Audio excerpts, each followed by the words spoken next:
The hell do you mean we shouldn't try to subjugate humanity? By all accounts they only have 10 supercarriers. We've got well over a 100.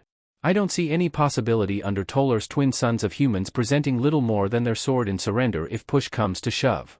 Fleet Master Browse had to pause to catch his breath and wipe the spittle from his clenched mandibles before continuing his rant.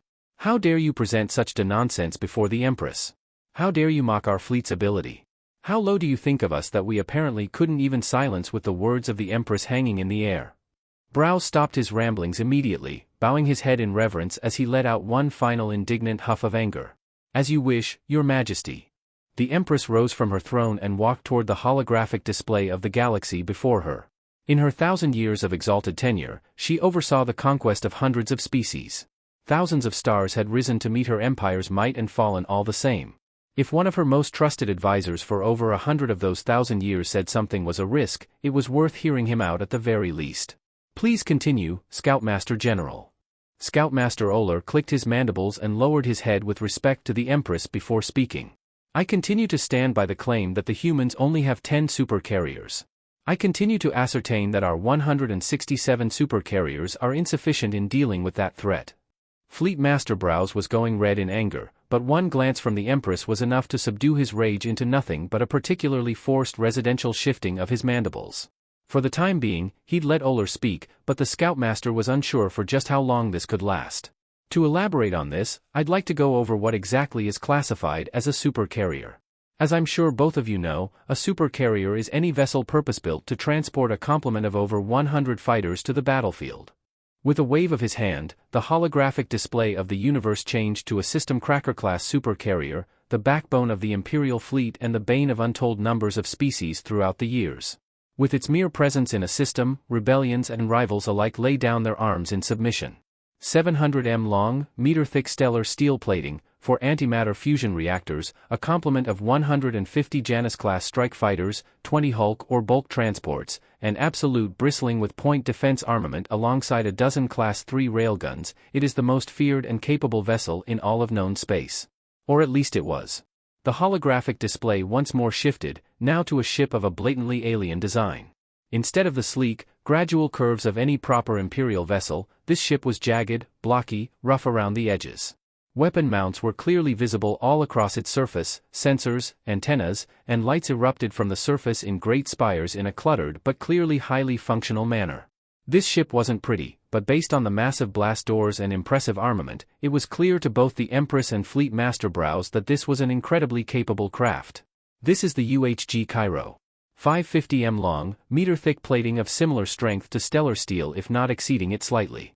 Our intel on the internals of the ship is hazy at best, but from what can be gathered from the civilian communications and information networks we have managed to breach, it has several antimatter fusion reactors alongside backup battery packs for emergency running. From visual inspection alone, we estimate this vessel is capable of carrying a complement of roughly 80 to 120 space fighters of varying makes and models. By all accounts, this is a supercarrier, and its capabilities are roughly equivalent to that of a system cracker. Military simulations show that in order for these vessels to defeat a fleet of 4 system crackers, the humans would need to commit 5 vessels of this class. Fleet Master Browse seemed to be in much better spirits now and began to interject. I admit that these vessels of the, what were these aliens called again? Humans, Fleet Master. Thank you. Humans are quite impressive. However, you said it yourself, they only have 10 supercarriers. While we may incur more losses than if we were fighting the average galactic ruffian, the Imperial fleet should have no problem dealing with such things. Brow turned toward the Empress with pride, saying, I will have the invasion plans drafted and the fleet on high alert by the end of the week. The Empress took one final look at the display of the Cairo before replying, very well.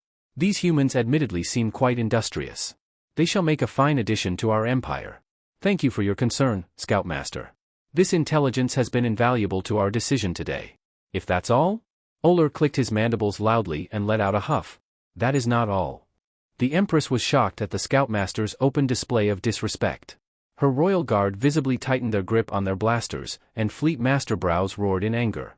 Within a fraction of a second, the Fleet Master had his saber pinned to Oler's throat. He turned to face the Empress and roared, "Let me make an example of this beast."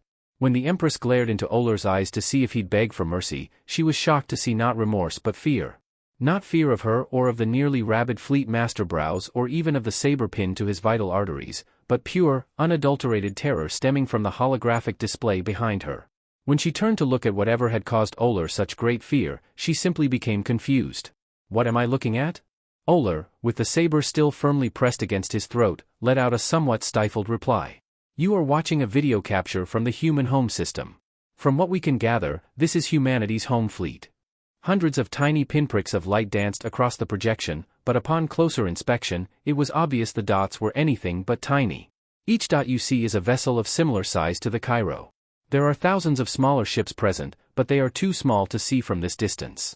Fleet Master Browse was too stunned to speak for what seemed like an eternity before finally asking the inevitable. I thought you said the humans only had 10 supercarriers. There have to be. Oler cut the Fleet Master off before he could finish. 228 to be exact. Even knowing it was coming, Oler was left speechless. The star visible in the background of the scene began to dim as a vessel of truly gargantuan proportions entered into view. Eventually, the entire scene faded into nothingness as the massive vessel eclipsed the star entirely. That is a supercarrier, and they have 10 that we know of. Fleet Master Browse had to sit down to avoid passing out. The Empress had her claws tightly wrapped around the nearest railing to steady herself. How much do we know of these supercarriers? Scoutmaster Oler shuddered as he uttered, what they call supercarriers, the humans call light assault craft. The Grand Imperial Fleet in its entirety could be housed, supplied, and fielded all within a single human supercarrier strike group. The Empress turned to the Scoutmaster with a vacant stare. What are we to do? Preferably any course of action that doesn't lead to us acquiring an accurate count of supercarriers fielded by humanity. The Empress took one last look toward the projection before clicking her mandibles in agreement. Thank you, Scoutmaster. This intelligence has been invaluable to our decision today. That is all. Scoutmaster Oler bowed his head deeply and backed away, allowing the tension in the room to dissipate slightly. The Empress returned to her throne, her mind racing with the implications of what she had just learned. The Imperial Fleet, the most formidable force in the known galaxy, was potentially outmatched by a single species that had been considered a minor threat only moments before. Fleet Master Browse, the Empress began, her voice steady but her eyes betraying a hint of concern, we must proceed with extreme caution. The humans are not to be underestimated. Their technological prowess and the sheer scale of their military capabilities demand our utmost respect. Browse, still reeling from the revelation, nodded solemnly. Your Majesty, I understand. We will need to reassess our strategies and ensure that any engagement with the humans is approached with the full might and coordination of our forces. The Empress turned her attention to the holographic display, which now showed a detailed analysis of the human supercarriers. Scoutmaster Oler, I want continuous surveillance on the human fleet. We need to gather as much intelligence as possible. Every detail could be crucial to our survival. Yes, Your Majesty, Oler replied, his voice firm with determination. I will personally oversee the intelligence operations and ensure that we stay one step ahead. The Empress took a deep breath, her resolve hardening. We cannot allow complacency or arrogance to blind us. The humans have proven themselves to be a formidable adversary. We must prepare for the possibility of a prolonged and difficult conflict. Browse and Oler both bowed in unison, their expressions reflecting a newfound sense of urgency. As you command, Your Majesty, they chorused. As the two high-ranking officials left the throne room, the Empress sat back in her throne, contemplating the gravity of the situation. The galaxy had changed in an instant, and the balance of power was no longer as certain as it once seemed. The future of the Empire hung in the balance, and the Empress knew that only through careful planning, strategic foresight, and unwavering resolve could they hope to emerge victorious against the rising human threat.